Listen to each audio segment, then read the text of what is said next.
Hey everyone out in Kickstarter, this is Roger and YouTube. You know me as ScrewBusX. Hello.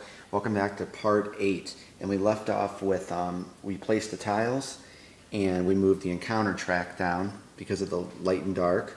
And now we're going to place monsters to see what monsters are going to spawn on these new tiles. And we revealed, we found the steps down to level 2 where the ogre's lair is going to be. So we'll shuffle these and then we're going to place each one on the new tiles.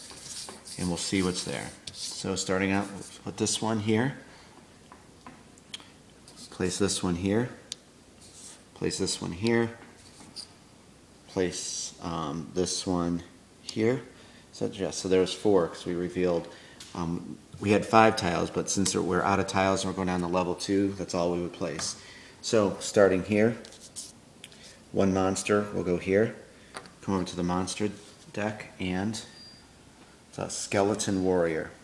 So we can really put these up. Let's put these up here to make room. Okay, coming over here to this one, and it's 2 monsters.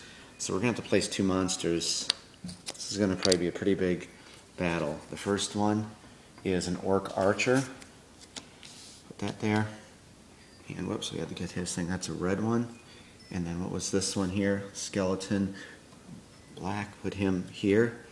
And then for the second of that one is going to be another skeleton warrior white.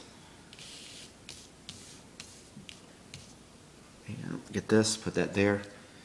And then for this over here, the barbarianist, we lucked out, no monsters will show up there. And finally for this one here is going to be 1. Come over here to this monster, and it is going to be the orc brute. So there's our starting monsters. I already got some initiative tokens here. So there's 4 heroes and 4 monsters, so we're going to need 8. So we'll get rid of these. And here's our 8 initiative. So we'll get this going on. Guys, please leave me comments what you're thinking about this. You know, should I change anything? Do you want to see anything else? I'd like to hear what your guys' thoughts are for this very ambitious early look at Dungeon Crusade. Okay, starting with our leader, we'll grab the first one, and she is going to go 7th, followed by the next monster we drew as a skeleton. He will go 3rd, starting with the barbarian then. He will go on the 6th turn. The orc archer will get to act 1st. There. Next one is the warrior, and he will go last. That's not too good. Then the next monster is the white skeleton warrior. He will go on the 4th turn. And then the cleric will go 5th. So our heroes, if you notice, are all really in the back. These monsters are all going to act at the first half of combat.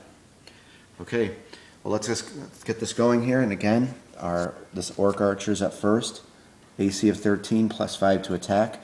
So tactics, the orc archer targets the closest hero to attack and tries to keep his max distance from him. If there is a dark room he can attack from, he will move there. Rooms with attack bonuses are a priority. There is a dark room right here, and he will use his movement to go there to attack. And again, +1 damage on a hit when a monster attacks from this room. How perfect for him. His movement is 5, so he would move 1, 2, 3, 4, and 5.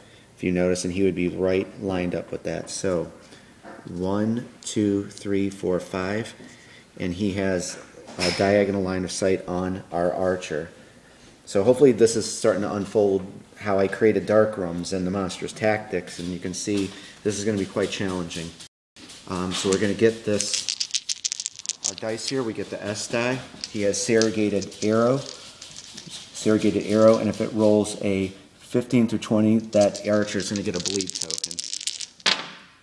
We're adding 5, and it does. Our archer is going to be bleeding, and he does 2 damage to that. So let's grab a bleeding token right here, and our archer is bleeding, and 2 hits. This might be a long combat round. Hopefully you don't mind. Okay, next up, the Orc Brute. And where's our Orc Brute at? He is, you know what, I'm sorry, I did not place him. What is he? He's the black one right here. I believe he was down here coming out of this dungeon. That's where that was at. So, his tactic, the Orc Brute attempts to target the closest Class 1 hero first. If he cannot, he will attack the closest hero, which is going to be the warrior. So what he's going to do is, if you notice, there's a dark room here. They're always going to move to a dark room if they can. His movement is 6. So he's going to go 1, 2, 3, 4, 5, 6 right there.